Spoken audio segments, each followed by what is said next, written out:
The Crosley automobile was a small, quirky car that had plenty of fans, but never seriously challenged the larger American automakers.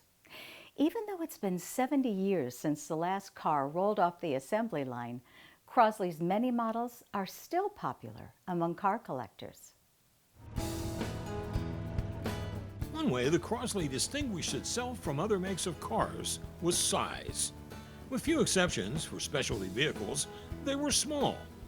Today, they're referred to as compacts or subcompacts, but those categories probably weren't even in the automobile lexicon when the brand first came onto the scene.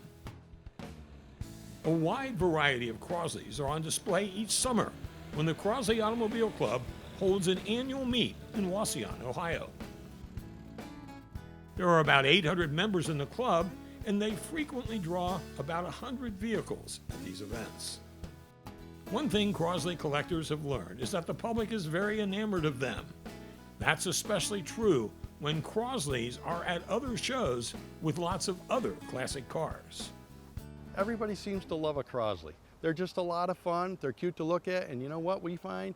When we get out to our local auto shows across America, there can be $30, $40, $50, $100,000 restored cars there. Corvettes or whatever you want to look at, beautiful, beautiful cars. And guess where the ring of people is? Around the Crosley at every one of those shows, just asking questions. Typically, if you go to a local auto show with a Crosley, you're going to be the last one to leave because people will be talking to you that long. Crosleys were made between 1939 and 1952. The most popular was a 1948 station wagon, similar to this one. But there were also convertibles, sedans, pickup trucks, and even sports cars. This style has no doors on the side. You can get a... Deborah Anspach married a Crosley collector and ended up with one of her own. Super Sport. He went out looking for a super Hotshot. We found one that was in a garage for 50 years, and we restored it together. We took it apart bolt by bolt down to the frame, and we put it back together, restoring every part. And that's what you see today. Enthusiasts say that even today, the Crosley is one of the most popular collector cars.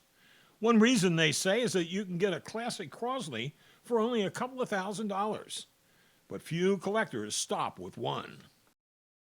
While it's common for Crosley collectors to have multiple cars, it seems unlikely that anyone owns more than Dwayne Gorel and his father Paul, who brought many to this year's national meet. Collecting Crosleys is a family affair for them. My very first car was a Crosley too. I still got it. It's a 48 Crosley pickup. And I bought it I was probably from Dad. I wanted one and I kept telling him I want one, and so we went in the backyard and he found probably the crappiest one he could find, and there's one for you, and I bought it from him. I painted, had 7 garages there. I scraped all the paint and painted them garages for him. That's my pay to get that, and I still have that today. Paul Gorels is now in his 80s and is as enthusiastic as ever. A familiar fixture at Crosley events, he welcomed the chance to show off just one of his Crosleys, the Surrey. This is the gear shift. There's an H pattern. Reverse, slow, second, high. The Surrey is just like one that President Eisenhower used on his farm in Gettysburg after leaving the White House. It's complete with places to stand on the back, which were used by the Secret Service. Most Crosley Club members seem to know the company's history well. The founder, Powel Crosley Jr., was an inventor and industrialist. Early in his career, he had an auto parts factory. He was also known as the maker of Crosley radios. At one time, he owned radio station WLW and the Cincinnati Reds, but he always wanted to manufacture cars. The Crosley Automobile Company rushed to get its first models out in time for the New York World's Fair in 1939. The vehicles with the Crosley name, built from World War II, became known as the prewars. And while there was a good run with many models in the 40s, the company only lasted a couple of model years into the 50s. By June of '52, Crosley was all done in production. He folded it up and sold everything off.